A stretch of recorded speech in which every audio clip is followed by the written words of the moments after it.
What's up, y'all? It's Ryan, and I want to thank you once again for tuning in and listening to the Put It in the Group Chat podcast.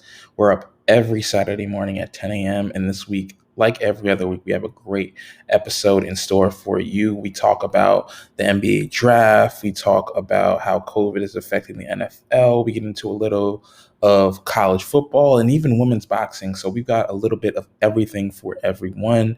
Just stay tuned and listen in. And let's just get to the show. Peace. So it is November 20th. It's approximately 10:22 a.m. So we're not responsible for anything that happens after this podcast. We also not responsible for much of what happens before this podcast records. But welcome to the show. It's Put in the Group Chat podcast. I am Ryan. I'm here with Gerald and James. And I guess you could say it's been a less hectic week than the weeks we've had in the past, which isn't necessarily saying a lot. But I just wanted to ask y'all how y'all were doing before we get into the show. Good. I'm doing all right. Just they're about to cancel Christmas real quick, but we're gonna see how Literally. that works. They're about to have Christmas on lock. But other than that, I'm doing pretty all right. Yeah, I'm doing straight too. Christmas is iffy. Thanksgiving is probably just gonna be me, my family, and a half a turkey. So that's gonna be new. But Oh man. Yeah. For y'all that haven't seen us before, Gerald's like 6'5", so I don't know if that half a turkey's gonna hold up. So we gonna. I did notice that the first time I met Gerald, we were at the XFL game. I was like, "Who? Oh, him." Yeah, There was a whole bunch of white people, and it was just Gerald. Gerald, yeah. That was a weird. Dude. Not to go off on a tangent, but that was a weird thing about the XFL. That fan base was really white. it was extremely white. But Yeah, because remember they campaigned it on everybody got to stand for the anthem. Oh yeah, and then it's Vince McMahon, so that's kind of how that goes. That's another interesting thing when I hear people in the media say stand for the anthem, because like being in the XFL, like that was like my first time actually having the opportunity to be in a press box. Nobody stood for the anthem. People were eating, people were talking. Nobody's standing for the anthem. It only counts when it's the players, apparently. Yeah. Yeah, nobody is paying attention to that. Yeah. But for anyone listening, if you hear any background noise, that's because I am recording from a new location. I moved on Wednesday, and I do not have internet in my apartment, so I've been working out of public spaces. I was hoping to record this. I found out yesterday we have a music studio in the apartment, so I was going to try to record in there, but apparently there is a college student in there taking a test, and they cannot have anybody in there, so I was promptly kicked out. But other than that, I hope everybody's doing good. As we try to start off every episode with, I guess, quick hits, just things that are just going on in the world that we may not get to later on, but are good news. Earlier today, I found out that Victor Oladipo, who's not my necessarily favorite person at the moment, but he has become one of the youngest basketball owners in the world. He bought a portion of a basketball team in New Zealand. Not sure exactly what prompted that, what his ties are to New Zealand. I know his family's from Nigeria, went to Indiana. Don't really know what the connection is to New Zealand, but I guess it was a good business proposition. So shout out to him. Also Isaiah Thomas, not the Celtics Isaiah Thomas, but the Pistons Isaiah Thomas. He also bought a stake into a champagne company called Thirsty, which is one of the largest online e-commerce businesses. If you aren't familiar, buying like liquor and stuff online is a huge business. If you ever heard of Gary Vee, that's how he got into the business, buying and selling stuff on liquor online or wine online. But other than that, those are just two quick things. Also, Teresa Witherspoon, former WNBA player, she was promoted to a full-time assistant with the Pelicans under Stan Van Gundy. I'm not sure what number Black woman coach she is in the NBA. but I'm sure it's less than 5. So shout out to her. But with Mm. that, transitioning from the Pelicans just to the overall draft that happened on Wednesday night. Anthony Edwards went 1, James Wiseman went 2nd to the Warriors, and then LaMelo Ball went 3rd to the Charlotte Hornets, who I don't remember being that bad last year. Was that their pick, or did they get that pick? Yeah, Oh wow. Yeah, it I was their think pick. it was a pick. But I mean, I don't remember what the odds were because if you miss the playoffs, then you get in the lottery. So maybe They were the I ninth don't think seed. that. Yeah, yeah. So maybe they just got lucky. That's what happened. All right. Yeah, But after that, it kind of just went haywire. I think we kind of all expected those 3 guys to be in the top 3. It was just a matter of, I think James Wiseman was pretty much locked into the 2nd pick if the Warriors were going to keep it. It was just a matter of whether LaMelo or Anthony Edwards was going to go first. But I guess we can start there. For y'all, do y'all think that the Timberwolves made the right pick by taking Anthony Edwards? I mean, I think so. I mean, I think in terms of the best player there, yeah, and the best fit. Yeah, I mean, the Timberwolves were in that rare spot where they have some pieces to whereas, you know, they can think about fit and they're not thinking about the best player, but like they're also bad enough to have the number 1 spot. So I I think Wiseman would have worked too because Cat doesn't really like being around the basket, and I can see Wiseman working. But also, I mean, I can see the Anthony Edwards, just being somebody who can work off the ball, even though he had the ball a lot in his hands at Georgia, but he can work off the ball. He doesn't really need the ball as much as D'Angelo Russell does. And I can see that working for sure. Yeah, Anthony Edwards, I think, for who was on the board, and the fact that there were rumors they were trying to trade out of the pick, but never really got it to work. He was the right choice. He's a good off-ball player. LaMelo, as good as he is a guy that constantly needs to be able to control the floor, and that's just something you're not going to be able to do with D'Angelo Russell and Karl Anthony Towns. I think with Charlotte, he has more of a fit because that's a team you can instantly sort of become the main ball handler. Where I think with, of course, Minnesota, you're going to have to split a lot more reps. The biggest problem, though, with Anthony Edwards, and we still don't know whether this was trying to get him to have a lower draft pick or whatever, was the interview where he was like, I mean, I'm not in love with basketball. If I could have played football, I could be playing it right now. So that's something to keep in mind because obviously development, especially in this Corona era where the coach isn't always going to be on your back and it's going to be up to you to sort of make your game better, is going to be key. But we'll see where it goes from here with him. That was Yeah, another. but I don't believe for 1 second that he don't love basketball. I just think, I mean, it's a little bit too late in the game for him to be like, I I hate don't basketball. know. There's some guys. Andrew Wiggins is a guy who always struck me as I'm not sure how much he loves. I shouldn't say he doesn't love the game of basketball. I don't think he loves playing the NBA. And I think those Uh, I yeah.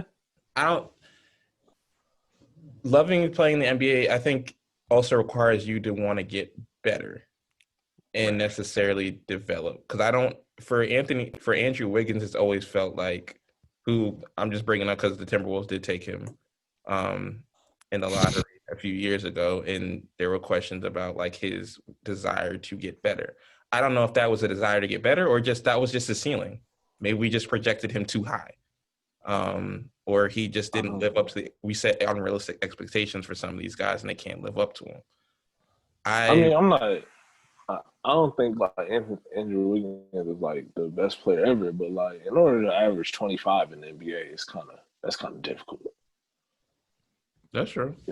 I mean, It's a fair I'm not point. saying like I don't know how many of those are empty buckets. I don't know what the analytics say about Andrew Wiggins, but it's really hard to average 25 in the league. And I mean, he did that, and he's a max player. I mean, in terms of you got to get 30 max slots, of course. 30 to 60 max slots. So everybody who gets one isn't necessarily a max player. But, quote unquote. But in terms of achievement in like the game of basketball, he's a max level player at the highest level. So I don't know how much he doesn't like the game of basketball. You know what I'm saying? I think that's kind of overrated sometimes. I think, Anthony Edwards was just saying stuff to say stuff, to be honest with you. Like, if I want to go play football, like, boy, you don't want to go play football. Like, It's also a horrible thing to say on a job interview. Like, I It's, may want to work here. I might not want to work here. if I Really was good know. enough at something else, I wouldn't really be here, you know. Which is also stupid because it's like you would rather go and get hit in the face. But I guess Kyler Murray kind of did that, and it's working out well for him. So I can't. But I've never seen Murray Anthony play Edwards play quarterback football. though. I don't know. Kyler Murray play quarterback though. That's a different issue. You know, I don't think he was ever gonna make the money playing baseball that he was gonna make playing football. Because football and the quarterback, you can get an extension 4 years. That's service time in baseball. That's hard. We talking about 7 years. You Yeah. gotta you gotta you gotta put in that service time, and then the service time don't even work. Don't even go until you make the majors. So unless you're making the majors at 19, 20, like it's kind of hard, and they're not giving out them contracts no more. So I mean, you might as well get your quarterback money. Unless he's special. Yeah, you might as well get Bryce your Harper quarterback got the money. bag. Bryce Yeah, Harper. yeah. But I don't know if Kyler Murray was that good at baseball. I know he was a first round pick, but I don't know how good he was or he could have been. I don't think he's better at baseball than he is at football. That's just what I'm saying. I guess we'll never know. Yeah, that's true. Yeah, at this point. The other thing, the other reason I brought that up is because I think like a lot of people I was introduced to Anthony Edwards through the Maui Invitational, and that was like his coming out party. And while he played great in that game, it was clearly evident that the man can't shoot.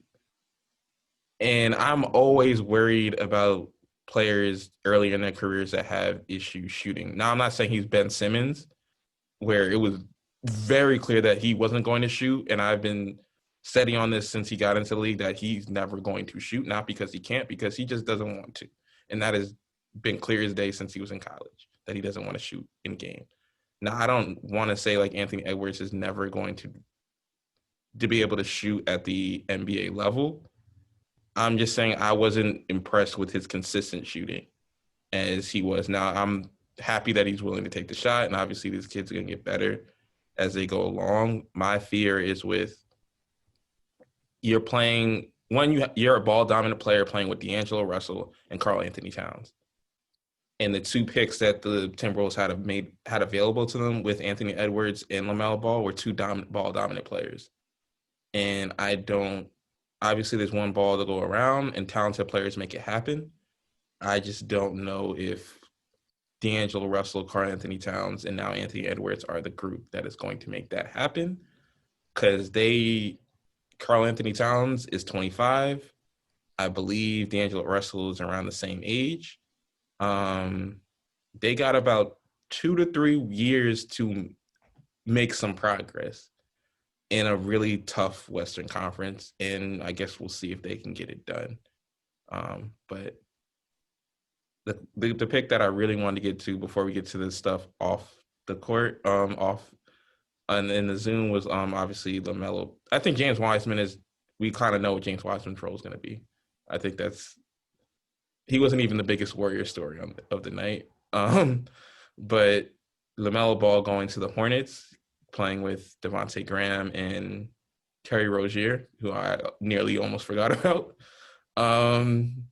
But he's in Charlotte, and we're actually going to get to see him play because I don't think we've really gotten to see LaMelo play outside of those games in Lithuania, some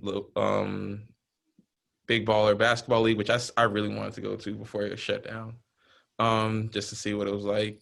And then the Australian basketball league. We hear that he's a great player.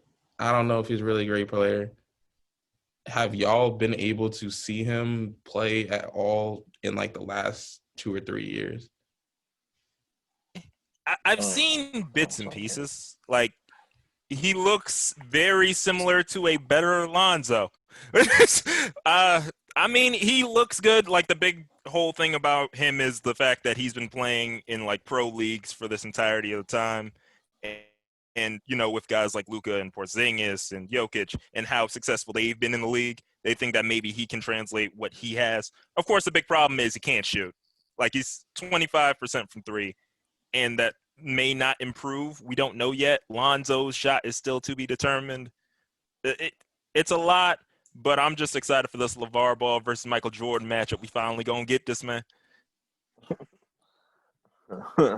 Yeah, I'm excited for LeVar versus everybody who doubted him. That's gonna be interesting. But I think we're gonna find out if he can play pretty soon because you know, in practice he gonna have a lot of can't go back going.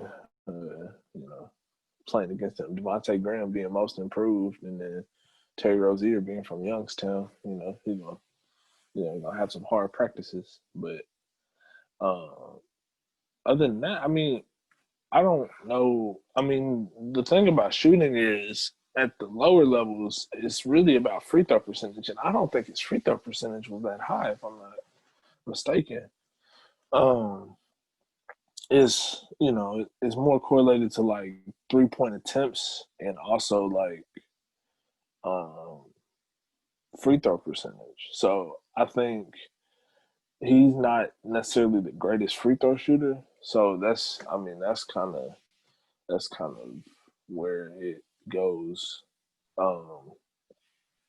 south for me. But I mean, my thing is he's just been used to taking any shot he wants, and like I don't think that's gonna play in the NBA. He's just been used to taking shots for taking shots' sake, you know, and that's just goes back to Chino Hills. I'm not saying he's the same player he was in like Chino Hills, but he takes I mean, from what the highlights I've seen, he takes a lot of he chucks up a lot of threes for somebody who's not that great at 3-point shooting. I think for one, to touch on your point about free throws, I never understood why that's. I guess I would have to talk to more NBA players to understand why that's such an issue for some players, why they can't shoot free throws. Because I was like, even like for me as a kid, just playing, like that was the one thing. My mom was like, "You got to learn how to shoot free throws." They call them free throws for a reason. They're free. Like you literally get to stand out there, no one is guarding you, just shoot. So like as an NBA player, I would like to get like more information on like what like hinders an NBA players from shooting well from the free throw line. Because it's not that Lonzo can't shoot; he can't do it consistently, and then he takes a lot of bad shots, or at least we've seen him take a lot of bad shots in the clips that we've seen. But I think the one thing that LaMelo has that Lonzo had is we've heard all about his ability to create for other people, to be able to pass the ball. And I think that's going to be something they're going to need because when I think of Terry Rozier, I don't necessarily think of a great distributor. Devontae Graham, in the times that I've seen him, I don't think of him as a great distributor. So if he can get in there and create for other people, I think that will be a huge benefit. And then if he ends up being a great offensive player, then so be it. But I think his job is going to be coming in to create for other people. And as much as we've seen him do different things, or we've seen him in the spotlight, it feels like he's grown up. It feels like the entire family in a way has grown up. And I feel like that may be a role he's more willing to take as he gets older. And from all reports, like contrary to like what we hear Anthony Edwards say, like it sounds like he really does love playing basketball. Aside from all of the madness, it does seem like he really enjoys playing basketball. And I think that's a credit to him. And it's a credit to LeVar Ball, who has evolved. Like he's not talking as much. He's kind of fallen back a bit, but he's still there. You still see him. Like if you saw the hat that he was wearing, he's still LeVar Ball. He's just doing it in a different way. And while I didn't necessarily agree with him taking out LiAngelo in the incident with his friend and Lonzo's money, I think those are like the two big mistakes that he's made. But other than that, I'm not really mad at him because, like, taking him out of, as we saw with RJ Hampton and some other people, taking them out of the college basketball system isn't necessarily going to hurt your draft stock. I don't think Lonzo's play and development as a player has been affected by it. Lonzo's the player that I think he was going to be.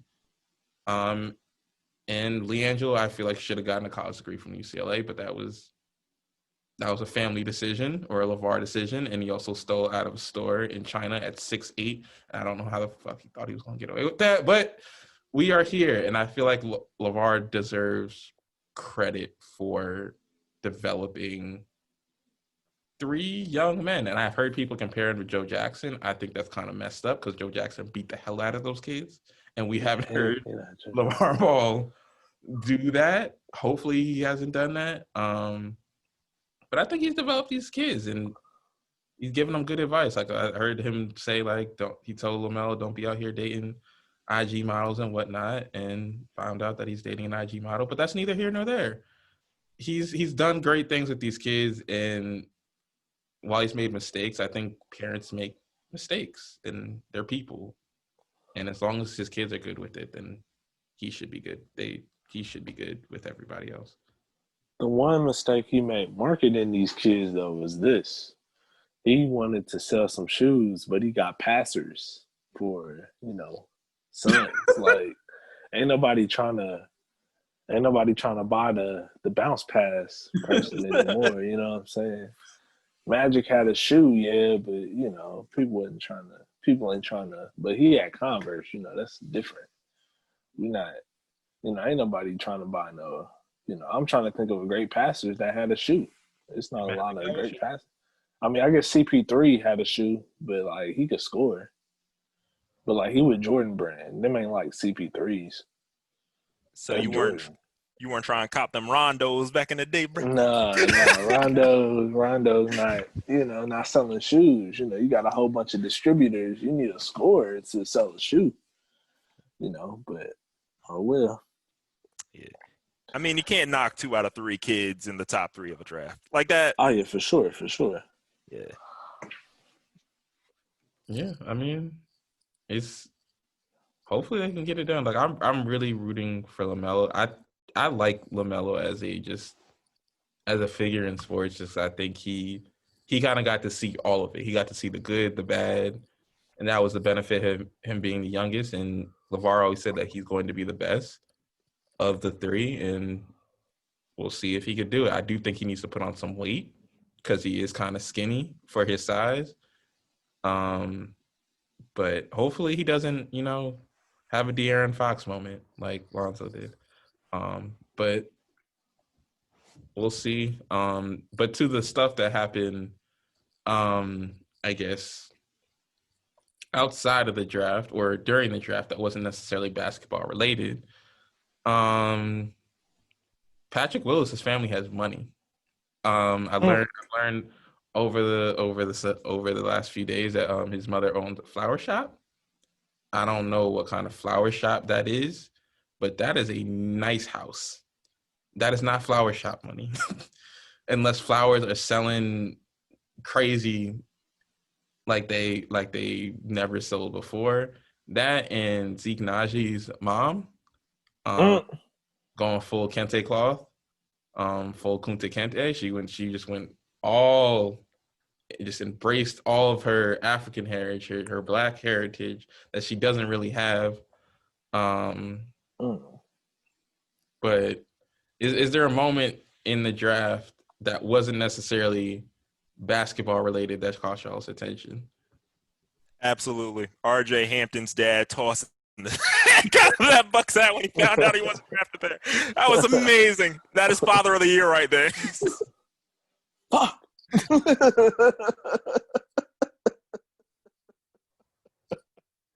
Yeah, RJ Hampton was, that his daddy was pissed.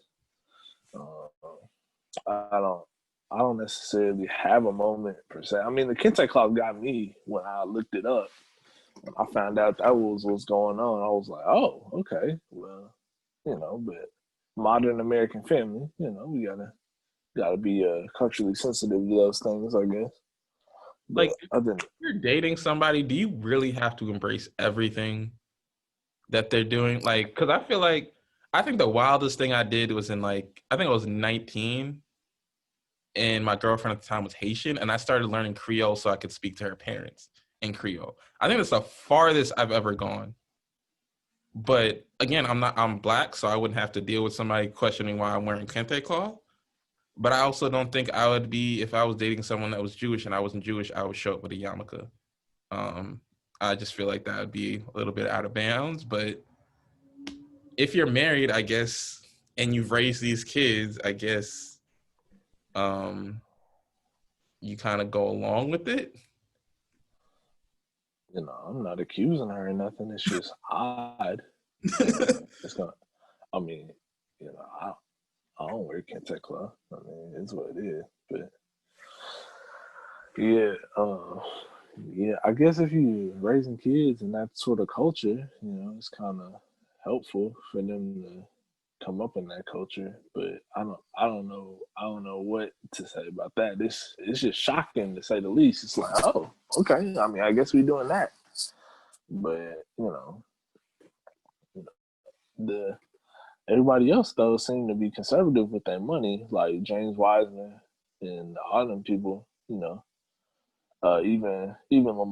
Lavar Ball didn't have. They had a lot of people over, but they didn't have it wasn't too much, and they got bread, because Alonzo's contract and I just mean, LeVar before bought that. LaMelo Rolls Royce. Yeah, yeah, yeah. I'm not Um, sure. I mean, we've. I feel like he got a car when he was in high school. They bought him a car, like a really nice car. I forget what car it was, but I remember them buying him a really nice car. I don't think That that does kid. yeah. sound familiar. Yeah. I don't think that kid has never ever been in anything that was in a Benz, a Rolls Royce, or something. He knows nothing about about like what it like. He's never known what it's like not having. So if there's any players I don't think is going to go broke, it's going to be him. Right. Last little touch on the ball situation. Prayers out for Lonzo. That man may be going to his third team because them dudes got like 3 or 4 point guards at this point. You got George Hill, Lonzo Ball, Eric Bledsoe, and they just drafted Kira. So I don't know where these minutes are going to come from for Lonzo. If they take him out for George Hill, I'm fighting somebody. If they take me out for George Hill, I'm fighting. Yeah. I mean, yeah. But just going beyond the draft, free agency is coming up. We've seen a couple trades. Kelly Oubre looks like he's heading to the Warriors. Drew Holiday, speaking of the Pelicans, is headed to the Bucks. I think those are the. Oh yeah, and Chris Paul to the Suns. But I think those are the only ones that have been finalized. We've obviously heard about James Harden wanting to go to the Nets. I don't think that's going to happen before the All-Star break. I think that's something that's going to take a long time for that to happen. But we've heard about Gordon Hayward being floated out there. Opting out. Yeah. I I just have heard rumors about him going to the Hawks. I would love to see that just as a social experiment. Gordon Hayward with the Hawks. I feel like that's a real Drew Lock situation that could take place there. But is there any players that you guys think is going to move that hasn't necessarily been floated out there yet? Mm, I don't see why Steph Curry couldn't get traded because of the Clay thing, but I don't. I mean, I don't know anything about that. I mean, in terms of Gordon Hayward to the Hawks, though, that if there were people who could get in the stadium, that would be everything that the Hawks ownership has always wanted. They've always wanted to get more white people in the stadium. Just being honest, but I don't know if Gordon Hayward would do that. Gordon Hayward and Trae Young are just two vastly different people. I mean, if he No, no, he come to the Pacers. Gordon Hayward ain't hanging out with the Migos. I can tell you that much. Uh, but I don't see why Steph Curry couldn't get shopped around at this point. I mean, especially if he chooses.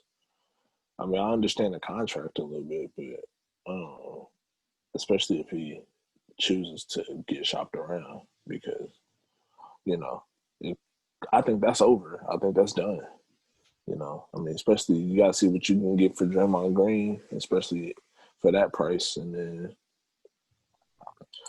Trey or Klay Thompson is done. So I mean, I don't think Steph Curry is, you know, Steph Curry is set in stone to be in there.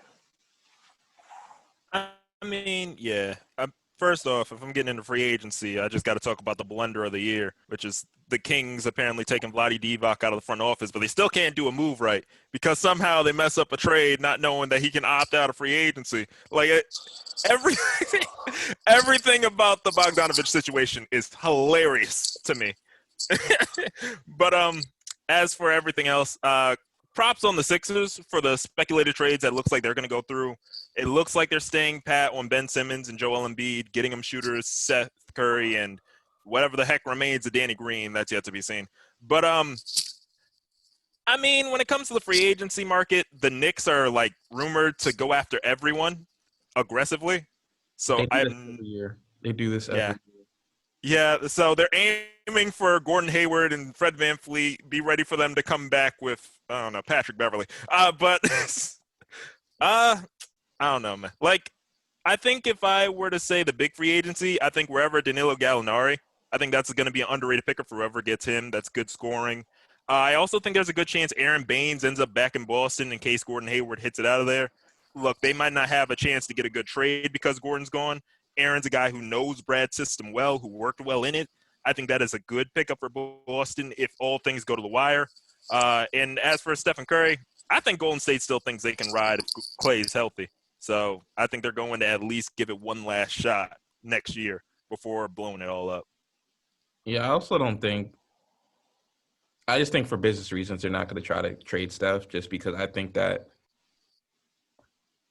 he's so tied to that franchise and that just their rebuilding and their rebranding that I don't think he's the type of player that they would trade. I just feel like not that he's not at the point where you could trade him or you should trade him. I think basketball sense it would make sense. But I just can't see that fan base sticking with that ownership group if they're going to ride if they're just gonna throw it out, if they're gonna just throw everything out. And I think a big reason why is because they just built that new arena. And if you trade Steph and Clay's not playing, and I think if you trade Steph, Draymond's got to go right after him because that would be a complete and utter mess.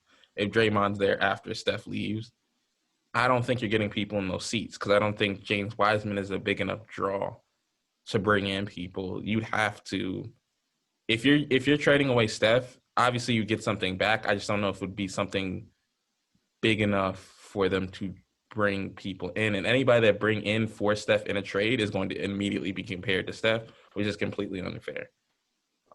So if they bring Harden, it's going to be compared to Steph. They bring in Trae Young, it's going to be compared to Steph. They bring in anybody, it's going to be compared to Steph. I also kind of want to see where Russell Westbrook goes. Just for two reasons. I just want to see how he bounces back from COVID.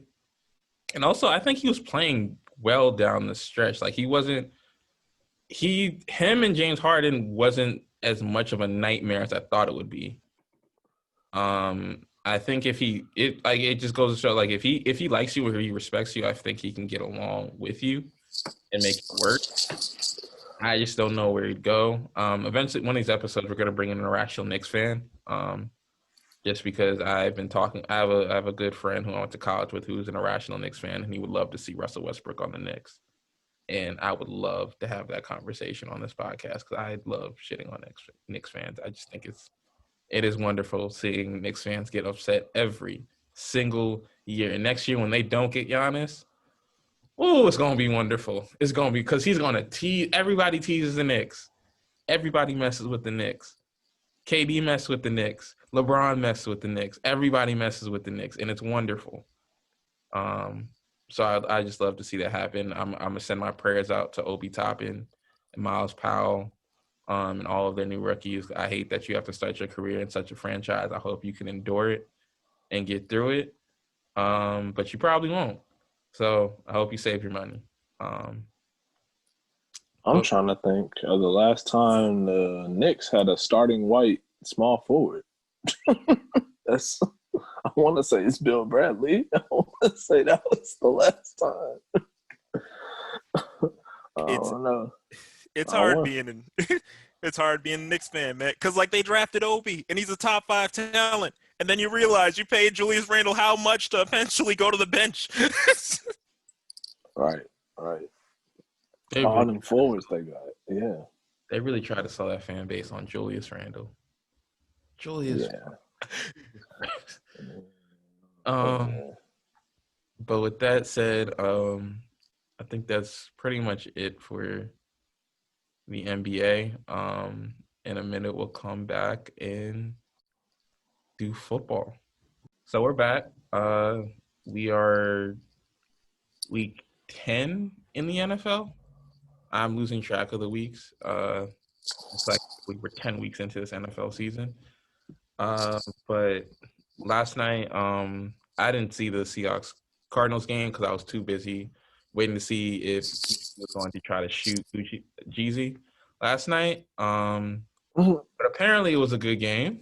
The Seahawks won 28-21. They take first place in the NFC West, which I feel like is I think it's definitely the best division in football. Just looking at these numbers real quick, um, I think it looks like it just looks like the Cardinals didn't get it necessarily done against that defense, which we know is horrible. Um, but it's a tough division. You can't win every week. Like I don't. Did y'all see the game? And second, is there anything that you took away that you think Adventist maybe Healthcare's 50 locations in the D.C. region, your health and safety are always our top priority. whatever? Thank you, ESPN, for your ads. We're gonna cut that out. But there's anything that you guys did y'all get to see the game? And if so, is there anything that you took away that would be think may be important for the specifically for the Cardinals moving forward because they are trying to push for a playoff spot. I think the Seahawks obviously were they with Russell Wilson there in win now mode every year until his contract runs out. But is there anything that you guys took away from how the Cardinals played last night? A few things from the game. So I did end up watching a majority of it. I did miss like a smidgen of like the third quarter, but I had to do something. But I caught up with some of the highlights from third a little later. So the first thing that I realized just on the talk side, their pass rush looks better with Carlos Dunlap. I will give them that. But Jamal Adams was not worth what they gave up. We just got to call a spade a spade. He's a great rusher when it comes to getting pressure as a safety. But aside from that, he's ranked last in the league in pass coverage as a safety. Like that, it's inexcusable for a guy you gave up a multitude of picks and a safety for. Like it's ridiculous. As for Arizona, there was a real scare there when Kyler Murray came down on his arm. I believe it was the second quarter, if I'm correct. He just didn't look the same. They didn't try to go for any deep shots for majority of reasons. I think the injury was part of it. And DeAndre Hopkins has had this weird thing where he has games like last week where it's clear as day like he's one of the best receivers in the league. But then he'll have a game like this where it's clear he can't really get the amount of separation you expect him to get. And he does a decent job, but he doesn't do a good enough job to really break the game open. So it's weird with DeAndre Hopkins when it comes to week and his ability to get open against cornerbacks. Like, you shouldn't be able to moss 3 Bills cornerbacks and then struggle against man-to-man coverage on Diggs the next week. It's just weird with him. Yeah, Gerald did his homework. I did not. I did not watch the game. Uh, I'm gonna defer to Gerald on this one because I don't know much. The DeAndre Hopkins thing seems pretty legit. Um, yeah. Gerald is not aging. Um, Right. I just want to know how Larry Fitzgerald is able to stay healthy. I just He love to know that. he be taking secrets from Jerry Rice. You know, he be talking to Jerry Rice about that. He'd be like, yeah. Jerry Rice called him the GOAT. You know what I'm saying? So gotta I guess he be doing that. He be on that Jerry Rice plan. That's what I think. That I fountain think of he youth be out there running the somewhere. same hill. So I guess we can go to Taysom Hill. Is now the starting quarterback for the New Orleans Saints, which I think is a horrible decision. But as I've said before, my views on college sports are the same my views on professional sports. I love chaos. So I just want to see this crash and burn. Not because I dislike Taysom Hill, just because I don't like people who support Taysom Hill. They tend to be the people who are outwardly supporting Taysom Hill as the future, quote unquote, of the New Orleans Saints tend to be annoying people that don't use logic to defend their argument. And that irks me. But I was also sort of surprised that they went this route just because they brought in Jameis to play and then just decide on the drop of a dime it's Taysom Hill's team. I think the one thing that can bail them out of this is the fact that they're playing the Falcons. Uh, I don't know what Falcons team is going to show up, but I feel like this is a game that they can win with Taysom Hill at quarterback. But we'll see how it goes. Y'all can correct me if I'm wrong. I've never seen the man throw a pass. I've seen that man line up at quarterback and run. I've never seen that man throw a pass. I've seen him throw a pass, Ryan. You violent. I've seen him throw a pass. But yeah, I don't know.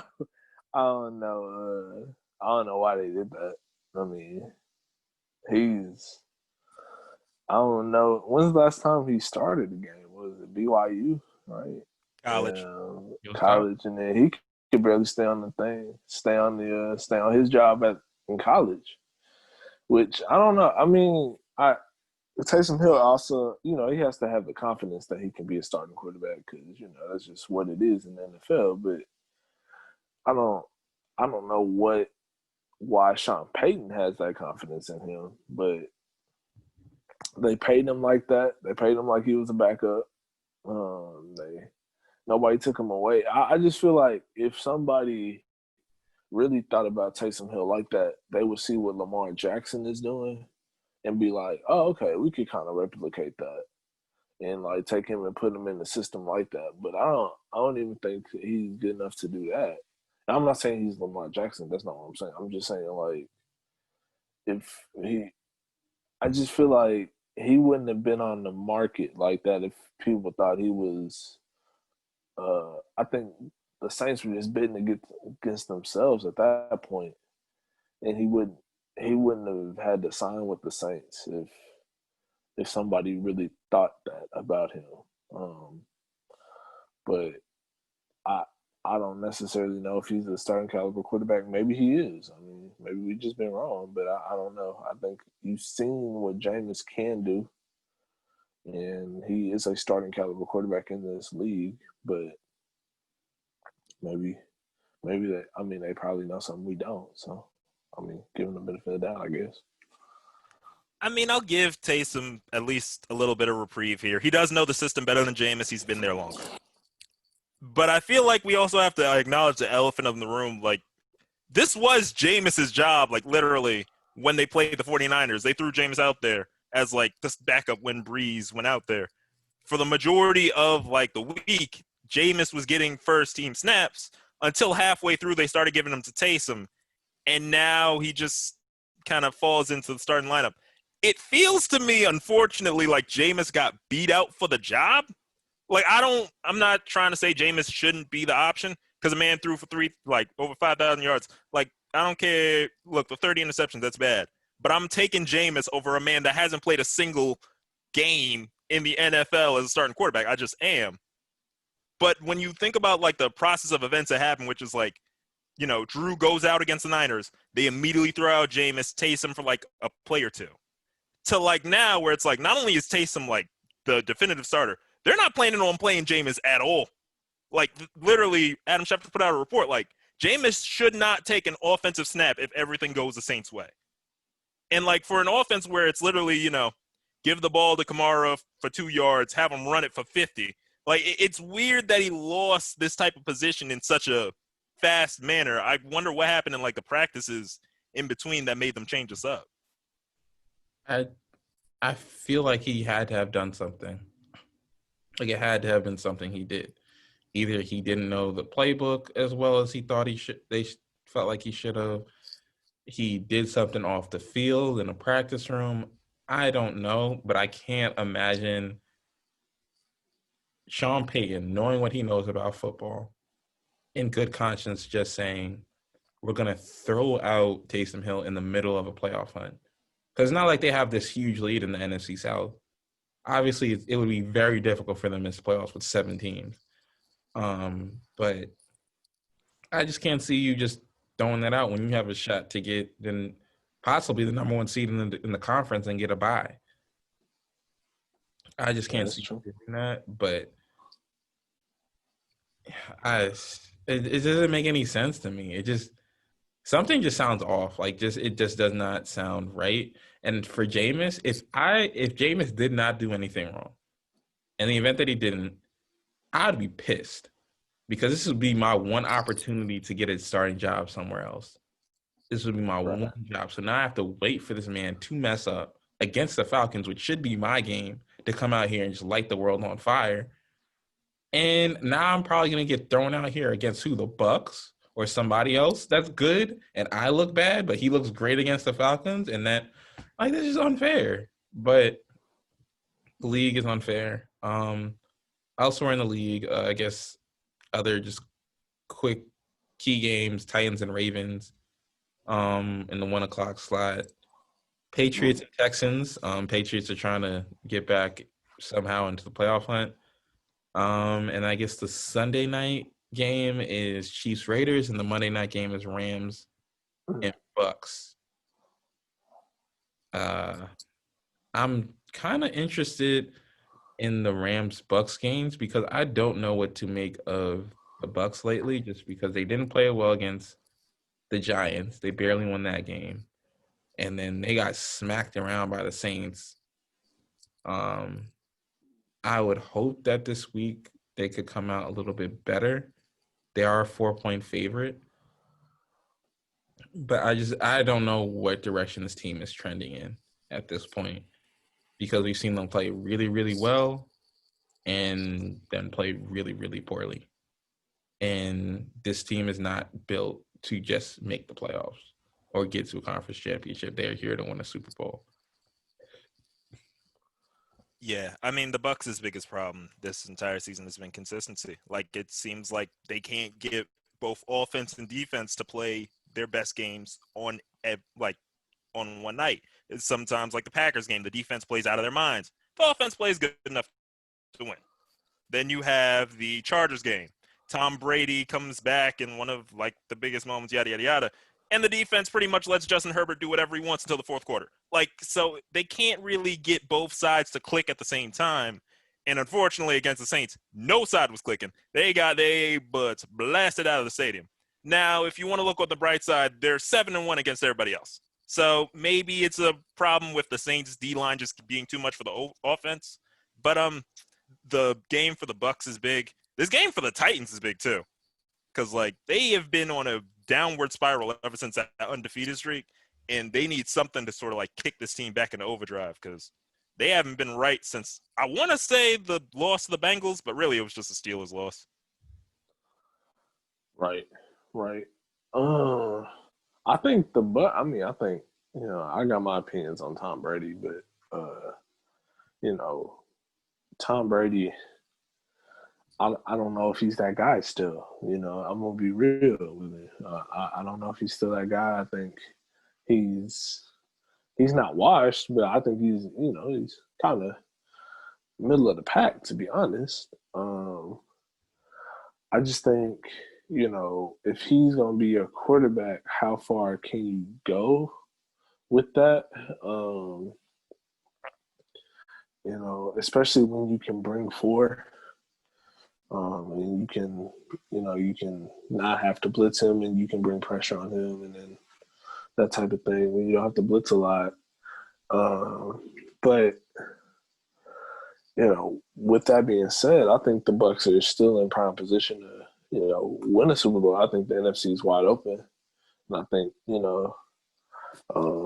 it's just different because Tom Brady's never had to win like 3 games. It's always been a first round bye or something like that, and I think this year he's probably going to have to win 3 games in the playoffs.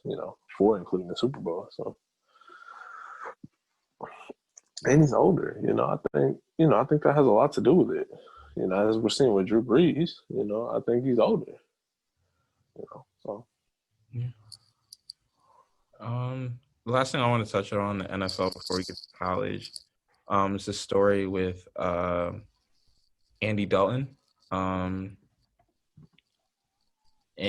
he talked. This is the first time I've really heard a player talk openly about COVID. I want to pull up the quote really, really quickly. But he said that the COVID, it hit me hard the first day I had it. Then it gradually started feeling better. It was a crazy 3 weeks for me, but I'm glad to be on the other side of it. I'm glad to be back with everybody through those free 3 weeks. And then he kind of said, like, it's mess. He said he talked a little bit about the combination of having typical football injuries with COVID, because he had COVID and then he had a concussion. And he said the combination of those two things hit him hard. And it started to get me thinking about, like, going back to Russ's situation, having an injury compacted with COVID.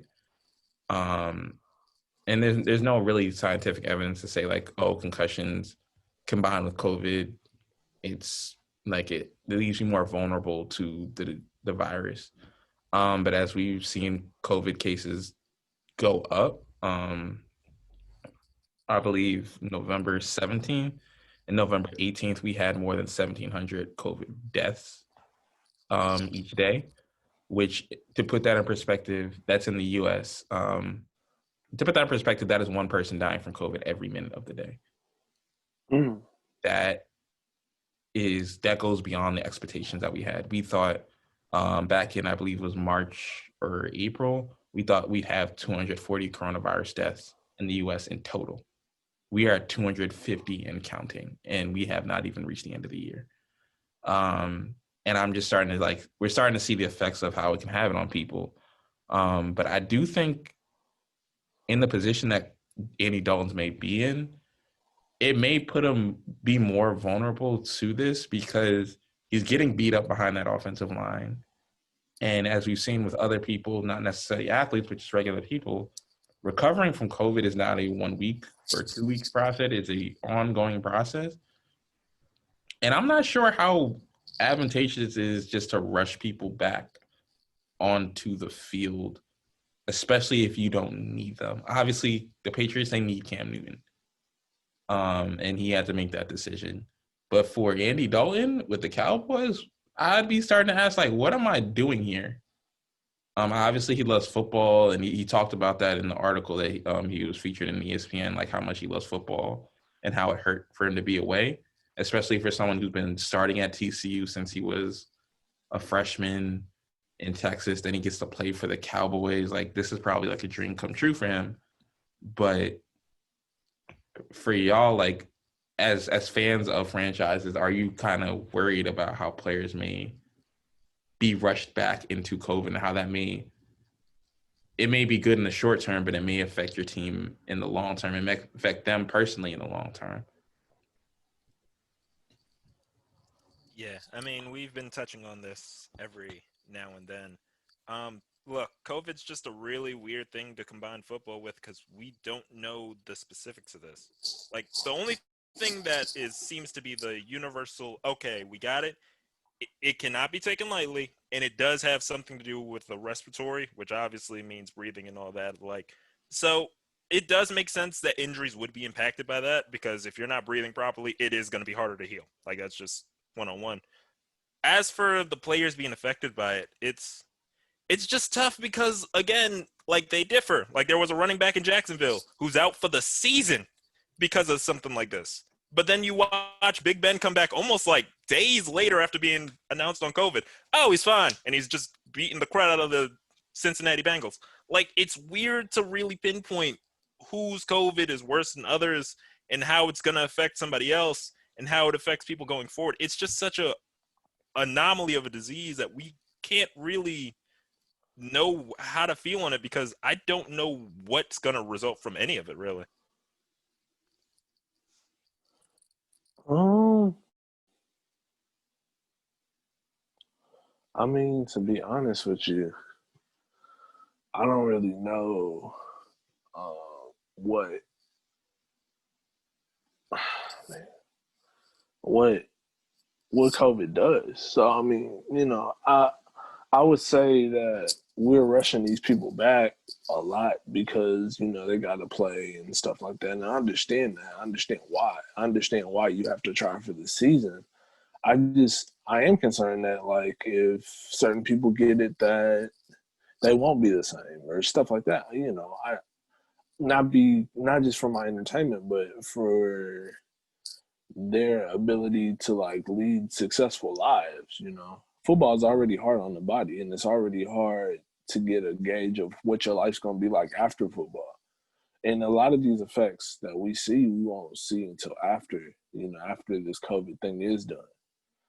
So those combined probably aren't really good for you know what's going on. And you have certain teams that aren't taking it seriously. Like the Raiders have been fined multiple times and taking a 6th-round pick away for not being able to take this seriously and not, uh, you know, adhering to protocols. So I think that's the problem as well. Like we see some of these employers that really just don't care about what's going on with their players. Yeah, I mean, look, there was a time where it seemed like almost every Titan had COVID, so I have no idea how some owners can completely just kind of throw it out the window. And that's the dangerous thing about this, though, is the fact that you can say all you want about all these testings, but it seems like the testings don't work the way that you want them to. Because I remember there were almost no tests going into the Chiefs game, and then coming out of it, oh yeah, by the way, Stephon Gilmore's got COVID. Good luck dealing with that. So like, it's hard to really place this. Like, I don't know how you deal with this because it's just ridiculous, really. Yeah, I think that pretty much sums it up. Before we go to break, I just wanted to touch on a story that Gerald mentioned in the group chat about Jim Nance wanting $17.5 million, which would be the equivalent of Tony Roman money.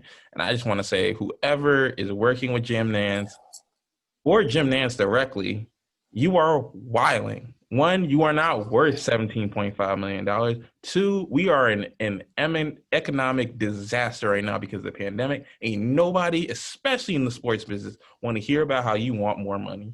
There are at least 300 people that are going to get laid off from ESPN before the end of the year. I'm sure it's about to follow at Fox and NBC Sports. Dog, ain't nobody want to try to hear that right now. So you can keep that to yourself. Like, nah. And you're not worth it. So, like, the only person that's really going to give you that money is probably NBC because they're probably going to bounce back the fastest because they have the Olympics. So, good luck covering swimming and track and field because that's what you're going to be doing to get paid $17.5 million. You see how much they making Stephen A. work for that $10 million.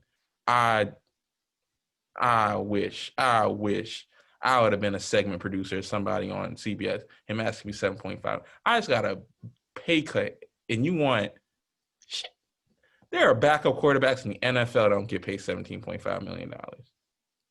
Man, Most of them don't get paid 70.5. I don't know who does. It's a lot of people in the NFL that don't get paid 17.5. So yeah. Oh no, I'm surprised Tony Romo got 17.5 to be honest. But we'll be back in a second just to wrap up with the fringe sports, the college footballs, the college basketball, boxing, doing all that quick stuff. So we're back. It is week, I don't know, of college football because we don't really have weeks because no one's playing every week. But this week we actually do have good games. But I want to start this discussion off with a victory lap because I want the state of Texas to know that as an Ohio State fan, y'all suck. Y'all suck because y'all can't keep your players in state.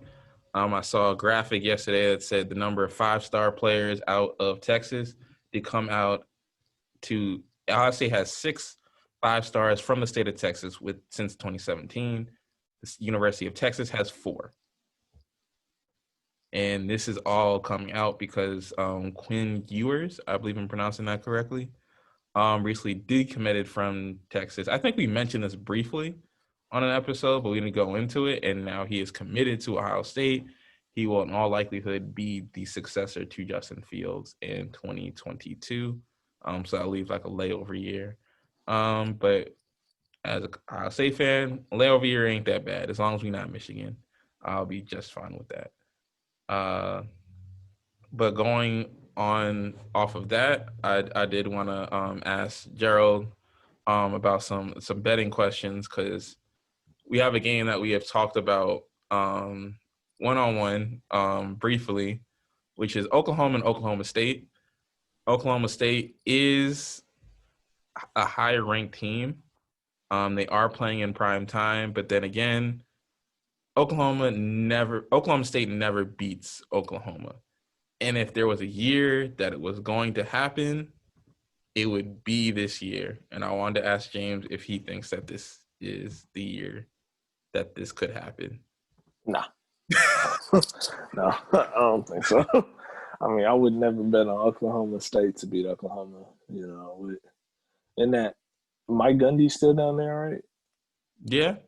Yeah, I don't know. If once Mike Leach started beating Oklahoma, and then they had to.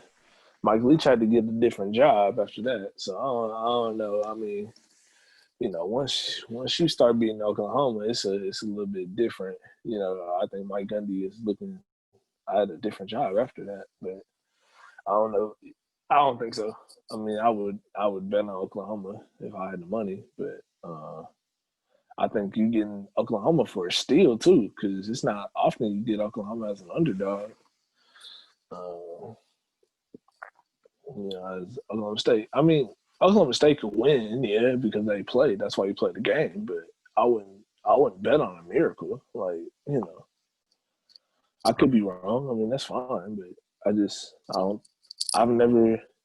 don't think I've ever seen Oklahoma beat Oklahoma State or Oklahoma State beat Oklahoma. So putting this into for context, the Oklahoma State Cowboys are 5-1 and 4-1 in conference. Oklahoma is 5-2 and 4-2 in conference. Oklahoma State is 14th in the country. Oklahoma is 18th in the country. And despite being ranked ahead of them, Oklahoma is still the favorite. Oklahoma's still the favorite. Okay, cool. They're 7-point favorite. The over-under is 59.5. And the money line for Oklahoma is -260. So that's pretty high. So even with all the success that they have had, Oklahoma's still the favorite. Yeah. They'll probably beat them, and that'll be that. But another big game this week, again, going back to me being an Ohio State fan, because they're playing Indiana. I never thought I'd be worried about an Indiana game, but here we are. Because Ohio State did not play last week because Maryland, who is also not playing this week, had too many positive COVID tests, so they couldn't play. But both teams are undefeated. Both teams are in the top 10. I don't think this will ever happen again in my lifetime. But we're here. But I guess the one place where I am still unsure about Ohio State is their pass defense. They're not as good against the pass as they are against the run, and that's where Indiana thrives. That's how Indiana has been able to build out their program. Because they function a lot like a Big 12 team with a little bit better defense. They like to throw the ball. They like to get out in space. But Ohio State is still a 20.5-point favorite. So I don't know how worried I should be. But I guess rounding out the schedule, Clemson, Florida State, Coastal Carolina against Appalachian State, which is a game that they could lose.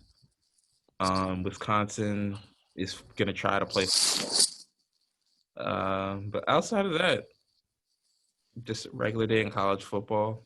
I guess wrapping up with combat sports. Conor McGregor signed on to fight Dustin Poirier on January 23rd.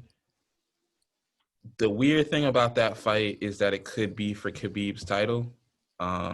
He retired. Dana White is saying that he's going to retain the title because he wants him to come back. I don't think Khabib is coming back. I think after his dad died, that just took a lot out of him. I can't see him coming back. And if you hear him talk about just combat sports, that's been his life. And he's like talked openly about like the day I finish with combat sports is the day I can actually live my life. I can be free. Because he grew up in Kazakhstan. And if you know anything about Kazakhstan, it's not a place where you want to live as a child. So you can look up videos of him wrestling bears. Kid grew up tough. So if I'm him, I'm not trying to go back there and fight. He's definitely not going to go back if Conor wins because he's not trying to fight Conor again. Yeah, that. I think that's my biggest fear of if they have a interim title fight. Nah, he's not trying to come back to fight Conor because he doesn't want to put any money in Conor McGregor's pocket. Oh, but if Conor wins, he is not going to shut up about Khabib, is he? No.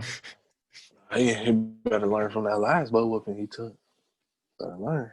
That man threw a chair through that man's bus and got his ass. Yeah, that's not even. It's crazy that he can do that and we don't label him a problem child. Like Conor McGregor threw a chair or whatever it was through Khabib's bus after a fight at the Barclays Center of all places. He a problem. He a problem. He's absolutely a problem.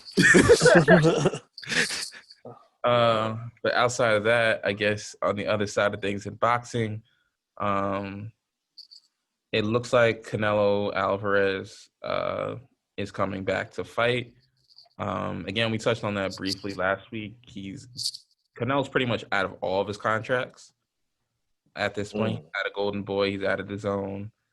One caveat is that he didn't want to. Golden Boy, who's owned by Oscar De La Hoya, he has issues with Oscar De La Hoya that are very deep.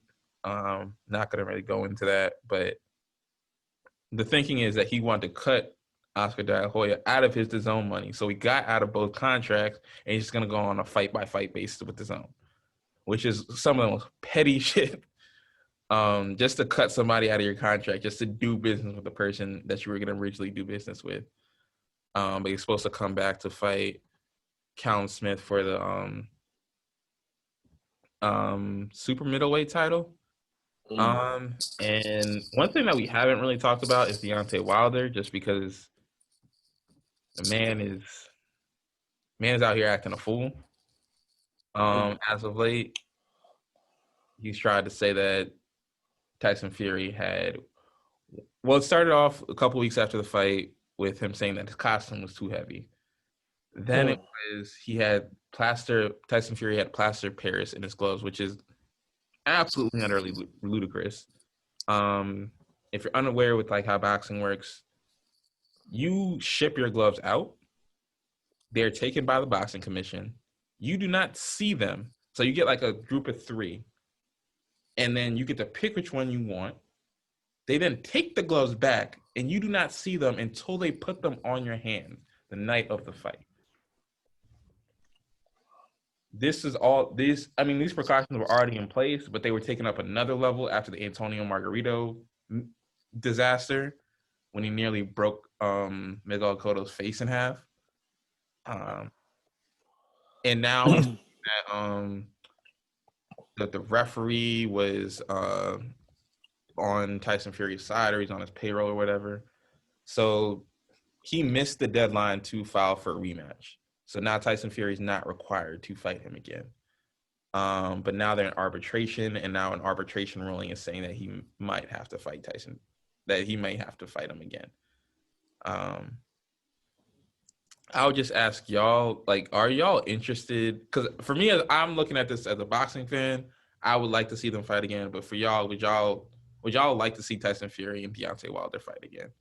Yeah, I like to see it. I mean, I think he won the first time, and then he lost the second time. So, it'd be good to get that. I mean, obviously it was a draw the first time, but I thought Deontay Wilder won. I thought he was down for 10 seconds, but other than that, like, yeah, I'd watch it. Yeah, I mean, you can't deny that is box office. I mean, Wilder, I think somebody told him to make up a second excuse, because that first excuse just makes him look like an idiot, like your stuff was too heavy. You chose to wear it, idiot. Like, but I mean, look, Wilder is still one of the most dangerous fighters in the world just for his punching power. He does have to improve if he wants to beat Fury, because I know James does think that he won the first fight, and Fury might have been down, but he was also clearly outclassed from like bell to bell from a round perspective. Like, I think they kind of gave him the tie because he knocked him down. But yeah, I mean, it should be a good rematch, but I hope Wilder isn't going to come up with some excuse next time unless he actually improves his game more. Right. Don't Errol Spence and Danny Garcia fight this month? I think that fight got pushed back because of a positive COVID test. I think they're supposed to fight in December now. Oh, okay. Yeah, they're supposed to fight on December 5th. Okay. I think I saw a commercial for that or something. Yeah, this week. I guess we'll be on before it comes on. Is this damn Mike Tyson Roy Jones Jr. fight? Sounds like a bad idea. This is a completely awful idea. These men are way too old, and they're both. The person who loses is going to be in a hospital, and then the other person who wins is going to also be in a hospital because they're going to be out of breath and respiratory help. And then you also have Jake Paul fighting Nate Robinson, which I don't know what commission sanctioned this. That is a way too big of a height and weight advantage. Like, this is a complete. We're just having a complete and utter mess, but it is what it is. People are gonna watch it. Just other fights that are coming up. Anthony Joshua will defend his title on December 12th in London. Shakur Stevenson will also defend his title in Las Vegas on December 12th. And outside of that, it's just not much else. I did want to, before we go, shout out Regina King. She has a really dope movie that's coming out called One Night in Miami. The sports tie-in is it's a movie that she's directed. It's about a fictional meetup. Well, it's not necessarily a fictional meetup, but after Muhammad Ali won the title the first time when he beat Sonny Liston, he met up with, I believe it was James Brown, not James Brown, Jim Brown, Sam Cooke, and I believe Malcolm X was there. I'm not sure completely because I know Malcolm X and Muhammad Ali at that time Cassius Clay were kind of separated because he didn't want to come out as a member of the Nation of Islam until after he won the title. But they met at a hotel that night, and it's just like a fictional play written about that meeting, and it's a trailer out that's really, really, really good. So if you haven't seen that, check it out. And I guess we could just wrap up with picks for this week. So as I said before, Sunday night is Chiefs Raiders. I guess I can start with James as a Chiefs fan. I mean, yeah, Chiefs should get it. Chiefs should be able to win this game. Andy Reid off a bye is what 10? What would that be? 20 years, like 19-1 or something. And then or like 19-2 or something like that. And one of the losses is just a Super Bowl loss. So technically that was off a bye, but usually they're pretty sharp off of a bye. And the only times they haven't been are that bye week with, or I guess if we're counting playoffs where we're counting that Steelers loss too. But the only times I've seen them not sharp off of a bye is like the Texans loss or the Texans comeback, and that's about it. And then the Super Bowl, they were kind of not as sharp. But I think generally off of a regular season bye, like Andy Reid has gotten the Chiefs ready and gotten even the Eagles ready way back in the days. So Yeah. So yeah, I got the Chiefs. Yeah, I mean, I would have actually, interesting enough, this is probably going to be close because Raiders Chiefs games continue to be close games. The Chiefs, it is a good point. They are usually good off of a bye when it comes to Andy Reid, but recently they have kind of been iffy at it. Like you talked about the Super Bowl, there was also the fact that they were trailing, 21-3 against the Houston Texans, and then they made that like gigantic comeback. So like they've had their troubles off of the buys as much as they've had their strengths. I was thinking about going with the Raiders. Then most of the defense got COVID. So no, it's probably going to be the Chiefs. Yeah, I was similar to you. I was going to go with the Raiders, and then I found out that they don't have a defense. So I'm going with the Chiefs. And that takes us into the Monday night game. It's Rams at Tampa Bay. As again, I am picking against Tampa Bay because I don't think I predicted that they're going to make the playoffs. And I'm going to stand by the prediction, and I'm going to go down with that prediction. So I am taking the Rams on the road against Tampa Bay on Monday night. Side note, this is the first time that we've had an all-black officiating crew do a Monday night game. So that's just that's good. Tidbit. But who do y'all got? The Rams. I think I got the Rams. The only caveat would be like Todd Bowles like splitzing a lot, and I don't know. I mean, if he could get an interior blitz, obviously, like Jared Goff's not gonna roll out like that. But other than that, I think the Rams should get it done. I mean, this is going to be Jared Goff versus the zero blitz again. This has been his like detriment in the league. He's got to find a way past that because Todd Bowles is just going to continue to blitz him the entire game. It's also going to be a tell for Tampa. Obviously, they haven't been great against good D lines, but the big thing back is Jensen. He wasn't there against the Saints, so this will be interesting to see if maybe that makes a difference when it comes to defending the pass rush. My pick here is actually going to be Tampa. I think it's going to be a low-scoring game, but I think the difference maker is going to be the signing they actually got recently. I think AB probably breaks this because they're going to put Jalen Ramsey most likely on Chris Godwin. Mike Evans is going to get double-teamed the entire game, and I think if Brady wants to win this, it's going to come down to Gronk and AB, and I think AB makes the right play at the right time. I'm going to go Tampa Bay. All right. And then I'm not going to do the Saturday night football game for college football because we kind of already picked that. But I will end with this. ESPN recently started doing pound for pound ranking for women's boxing. And they started off with Carissa Shields as number one. If you're unfamiliar with Carissa Shields, she's an Olympic medalist. She's never really been in a competitive fight because she's that much better than everybody. But this week she was moved down to number 2 for Katie Taylor, who is a lightweight undisputed champion, which I don't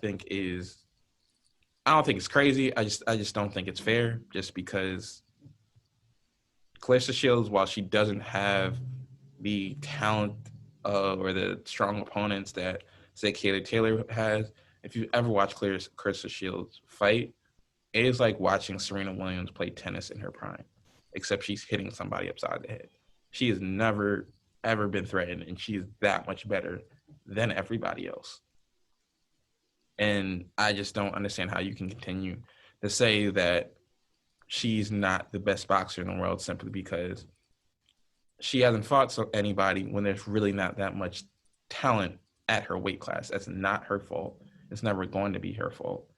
And I don't know what to say at this point if we're not going to give her her flowers while she's here. Obviously, she can rub some people the wrong way, but she's just that good. And if you've never seen her fight, some of her fights are for free online.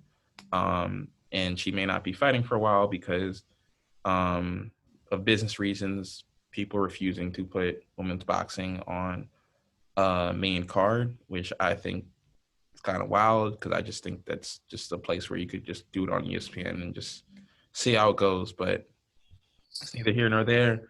I wanted to pay some respects to Clarissa Shields. And with that, I guess we'll come to a close. Things to watch out for this week. Clemson's back. Trevor Lawrence is back. Yeah, and we'll see how he recovers from COVID. We'll see if the Jets have been tanking for nothing. So as always, if you left this podcast a better smarter sports fan than when you started, you're welcome. I'm Ryan with James and Gerald, and this has been the Put in the Group Chat podcast.